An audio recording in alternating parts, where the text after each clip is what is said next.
जी, मैं तो अच्छे कर्म करती थी, फिर भी मेरा बेटा क्यों चला गया? ये नई खेती है अच्छे कर्म, पुरानी खेती जो आपने की उसका फल है। तो इस जन्म के अच्छे कर्म का इस जन्म में कुछ भी फल लेंगे। इस जन्म में अगर सही ढंग से अच्छे कर्म हुए होते तो पहली बात तो शोक नहीं होता, और दूसरी बात कि कुछ न कुछ अच्छे कर्म हुए तभी आप यहाँ बैठी हो और आपको समझाने को मिल रहा है और आपको भगवत मार्ग मिल रहा है। 1.5 साल से सत्संग सुन रहे हो। नहीं, ऐसे दुख होते हैं कि वो तो गया, अपने आप को भी नष्ट करने की भावना बन जाती है, नहीं बन जाती? तो हाँ, तो पुण्य ने तुम्हें बचाया कि सत्संग मिला, और सत्संग ने तुम्हें परमार्थ में चलाया, तो आज तुम्हारी हिम्मत है कि तुम सह सकी। नहीं तो आप कह रहे हो ना बन गई थी, तो वही बन जाती। तो सत्कर्म अभी इस कोटि का नहीं हुआ था, भगवान की तो कृपा को हो।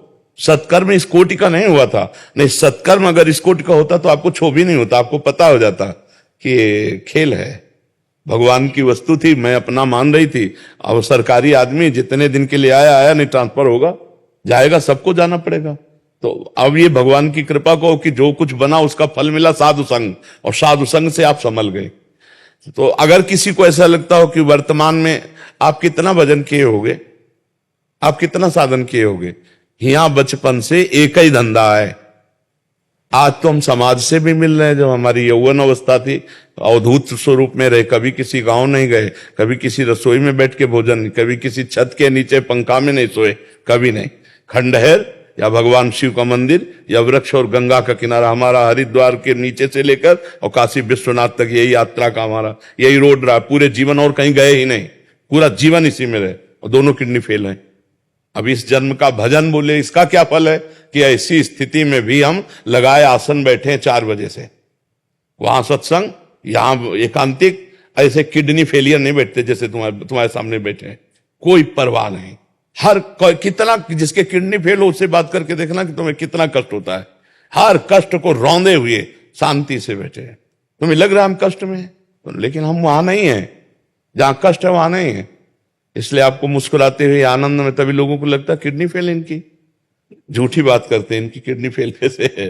क्योंकि किडनी फेलियर आदमी डिस्टर्ब होता है ना, और हम आप कहते हो कि डिप्रेशन से बच गई सत्संग सुन के, तो हम डिप्रेशन में कैसे चले जाएंगे? हम हर समय बिल्कुल अलर्ट, तैयार, जैसे नहीं कि सरकारी फोन आवे कि बस गाड़ी छोड़ी, बंगला छोड़ा और गए, बस ऐसे बिल्कुल तैयारी। न मरने का डर है और न जीने की इच्छा है, अद्भुत आनंद है। अब ये हमारी नई खेती है, और उसी के बल से कहते हैं कि आप भी बहुत जल्दी लाभ ले लो। अगर आप चाहो जल्दी लाभ लेने का मतलब, इंजन बनाने में कितने महीने लगे होंगे इंजन तैयार करके, लेकिन डिब्बे में 100 लोग बैठते हैं, इंजन में कम लोग। तो हम लोग डिब्बा हैं, इंजन है आचार्य गुरु। बैठ जाओ, हमारी बात मान लो, फटाफट निकल चलो, भगवान की कृपा से इस माया जाल से मुक्त हो जाओ, नाम जप करो, भगवान आश्रित हो जाओ, भगवान संभाल लेंगे। बहुत परमानंद है, सच्ची कहते हैं। ये भगवान ने हमको मतलब अनुभव दिया। अगर हमारी किडनी ना खराब होती, हम दूसरे को उपदेश करते सब कुछ सहो, तो कहते तुम जिनके पांव न गई बेवाई, वो खा जाने पीर पर आई। लेकिन यार रात दिन कष्ट को सहते हुए आपकी सेवा में, पर हर स्थिति में एक आनंद। तो वो अज्ञान के कारण जो दुख होता है वो भजन से नष्ट होता है। इसलिए भजन करो और धैर्यवान रहो। यहां कुछ कोई किसी का नहीं है, न तुम्हारा शरीर तुम्हारा है, फिर और कौन हो सकता है तुम्हारा? ये केवल अभी वर्तमान में आप देख लो, आंख मुंदी, कोई नहीं, कोई नहीं। दुनिया में लाखों का मेला जुड़ा, हंसा जब जब उड़ा तो अकेला उड़ा।